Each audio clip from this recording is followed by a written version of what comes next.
Alright, so with our anti-anxiety drugs, a lot of these are going to be benzodiazepines. We've already talked about benzodiazepines, but just kind of a review of some of the longer acting ones. Librium is one that's used anti-anxiety and also to help with alcohol withdrawal. Klonopin helps with anticonvulsants and also anti-anxiety.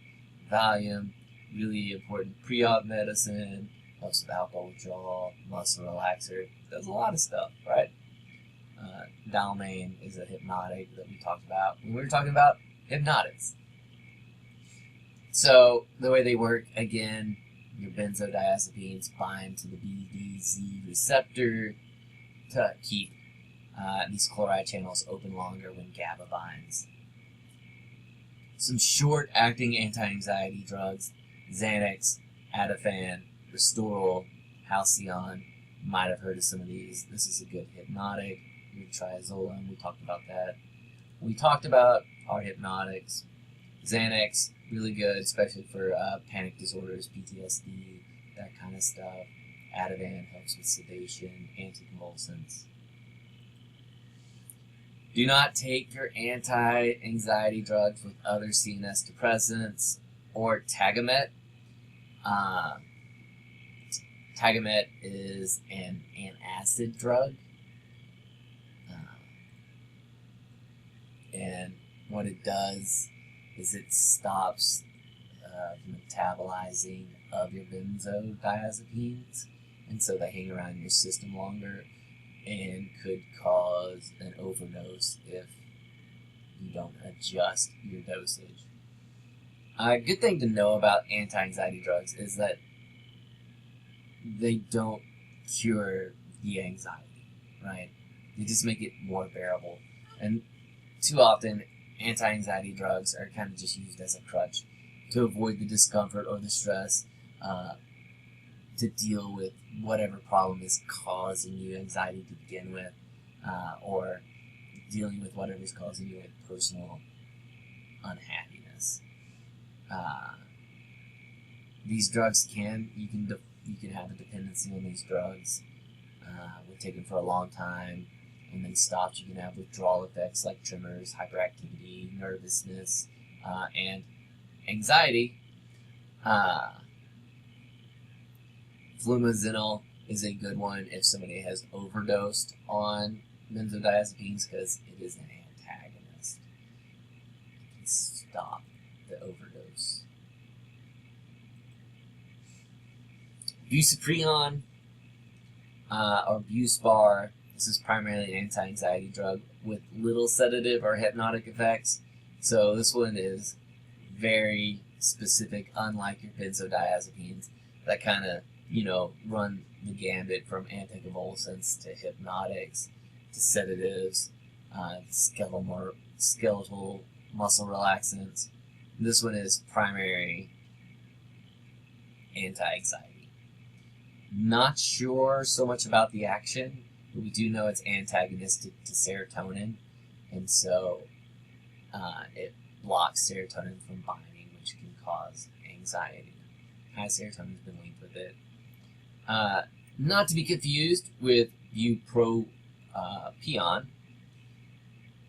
or Wellbutrin. This one is actually an antidepressant, which we're talking about now.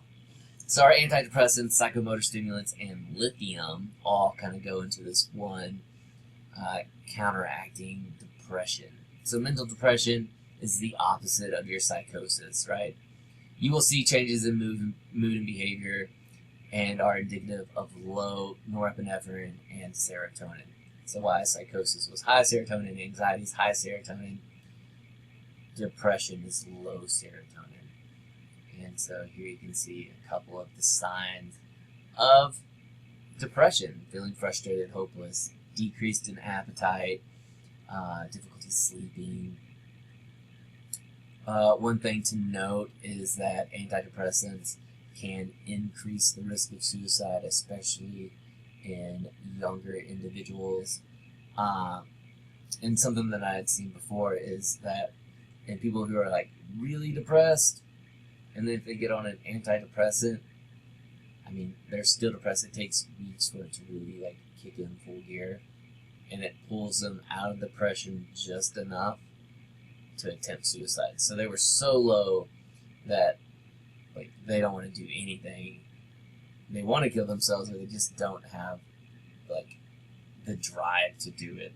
And the antidepressants can pull them out enough to where that they can then commit suicide. So make sure to get treatment before you get down that low, right? So if you're having any of these, go see a doctor and talk to them about depression. There's lots of different types of depression. So depression can come from exogenous or reactive depression.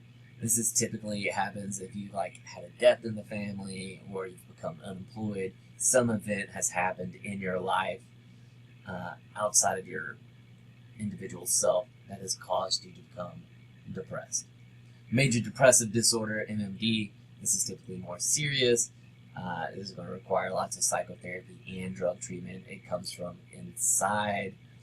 It may not be associated with any recognizable cues from outside. It's not like you just had a death in the family. Of course you're going to be depressed, right? For this one, it's like we have no idea why you're depressed, but you are, and we need to give you some medicine to help you get through this. And also, you should go see a psychotherapist. And then we have bipolar mood disorder. This one is depression, but also with cycles of mania. Mania is this hyperexcitability or elation. Typically, they talk a lot, maybe about really big ideas and goals that just don't feel grounded in reality. They may go like on spending sprees or whatever. They're just kind of disconnected, right?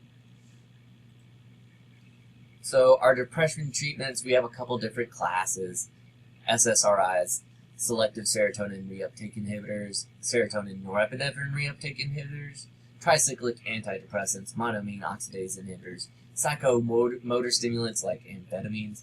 These have limited use with depression, so they kind of help battle depression. But amphetamines are used for other things too, like to treat ADHD, and we'll talk about them in a little bit. And then lithium. Lithium is more of a mood stabilizer, and it helps to counteract the manic side of bipolarism. So with our SSRIs, they increase serotonin, okay? So serotonin gets released, and then typically it gets reuptaked, and your SSRIs stop that reuptake from happening. We also see your SNRIs doing that, and your tricyclics doing that. And so they all stop it from coming back in. Prozac was the first SSRI discovered, but we've had a lot more since then, like Lexapro and Zoloft and Paxil, and they all come with certain side effects. A lot of them are shared, right? They all have them. Prozac and Zoloft and some of these other SSRIs are also used to treat anxiety disorders like PTSD and OCD. So somebody might be on Prozac who has OCD or PTSD. Wow. Prozac and Zoloft have also been approved for premenstrual dysphoric disorder. And what that is mood disturbances related to menstruation. Problem with your SSRIs and your SNRIs and your tricyclics is you can have too much serotonin. Serotonin's found throughout the body, and it does a whole bunch of different stuff from the intestines all the way through to the brain. Too much of it can cause confusion, fevers, tremors, restlessness, coma, and even death. So really make sure to keep your medicine properly regulated. SNRIs, Cymbalta, Effexor are some of the common ones. For this, not only do they stop serotonin from being reuptaken, They also stop norepinephrine. Same with the tricyclics also work this way. So SNRIs and tricyclics both stop the reuptake of serotonin and norepinephrine. SNRIs also work good for general anxiety, chronic pain disorders, and fibromyalgia. Your SNRIs have like a very complex pharmacological action in it. Norepinephrine, serotonin, all over the body. And so their effects are all over the body. That's why you can see them treating chronic pain and fibromyalgia, right? They have similar side effects to your SSRIs. SSRIs have side effects like gastric disturbances, GI disturbances, because serotonin is found in the GI tract, nausea, diarrhea, dry mouth, anorexia. With SSRIs, you also see sexual dysfunctions, decreased libido, longer times, delayed orgasms, headaches, nervousness, insomnia, tremors, weight gain, especially with Paxil. Paxil's been really linked with weight gain. And so your SNRIs have basically the same stuff, plus the norepinephrine effects. So increased blood pressure, increased heart rate, increased central nervous system activation. And so it can cause stuff like nervousness, tremors, depending on how much you are getting. Your TCAs, again, these block norepinephrine and serotonin from being taken back up. With your tricyclics, there are newer ones out there too that are bicyclics and newer ones that are tetracyclics. And so they have a little bit different shape, a little bit different pharmacological action, but they all basically kind of do the same thing. They're blocking the reuptake of norepinephrine and serotonin. Something that we do see with your TCAs is sedation, anticholinergic effects, alpha-adrenergic blocking, antihistamine effects, and it differs between each one of them, and your doctor will figure out which one is best for you. Really, TCAs, though, are on their way out to treat depression unless the other more modern versions aren't working for you. That's because on top of the normal stuff that you see, like headache, constipation, urinary retention, increased heart rate, hypertension, posterior hypotension, drowsiness, they can also cause tremors and mania. There's toxic effects on the heart and the liver, which can lead to arrhythmias and obstructive jaundice and a lot of other stuff. And so these are really kind of fallen out of favor lately. Same with MAOIs, really not used a lot lately. There's a lot of interactions. There's a lot of side effects. There's dietary restrictions, basically anything that is high in tyramine, which is an amino acid that the body will then make catecholamines out of, which monoamine oxidase breaks down. And with that breakdown, you have a buildup of it. If you have too much of these monoamines, you can get into a hypertensive crisis, which can cause heart attack and all that good stuff. So, dietary restrictions: can't have wine, beer, herring, cheese, and any decongestants that have like ephedra or Sudafed in them can cause a hypertensive crisis. Marplan, Pymate are some of the common MAOIs. Again, really similar side effects to all the ones above: headache, dizziness, nausea, insomnia is pretty common with these, tremors, even seizures if you're getting too much. And then we have other antidepressants, quote unquote other. Trazodone, Nefzodone are weak SNRIs, and so they will they'll prevent the reuptake of norepinephrine and serotonin, but they also block a serotonin receptor.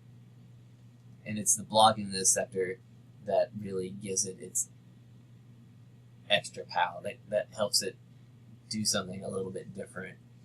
They are also alpha blockers, so we get postural hypotension, sedation, dizziness, GI disturbances. There's some hepatotoxicity with this, and trazodone is associated with priapism. This is when an erection lasts longer than 4 hours and becomes very painful and is not associated with sexual arousal. Then we have another one, bupropion. We talked about it a little bit in the last section. Wellbutrin. Wellbutrin causes an increased release of norepinephrine and dopamine. So a lot of these are doing norepinephrine and serotonin. This one actually does dopamine. It also inhibits their reuptake. And so this is a norepinephrine dopamine reuptake inhibitor and also stimulator. Has been seen some promising effects in treating obesity because you are doing that norepinephrine and the dopamine kind of gives that reward behaviors. Again, similar side effects to others, plus agitation, anorexia, and this one can cause an increase in libido. But you can also still have the delayed orgasm, and so you'd be like, I'm no longer depressed. I really want to have sex. I can't orgasm. Oh, now I'm depressed again. Right. No. But it does have that side effect sometimes, depending on the person. Again, with all these side effects, it's different for different people. All right. So that is it for those. And Wellbutrin's kind of like a mild stimulant. So let's talk about some real stimulants now in the next group.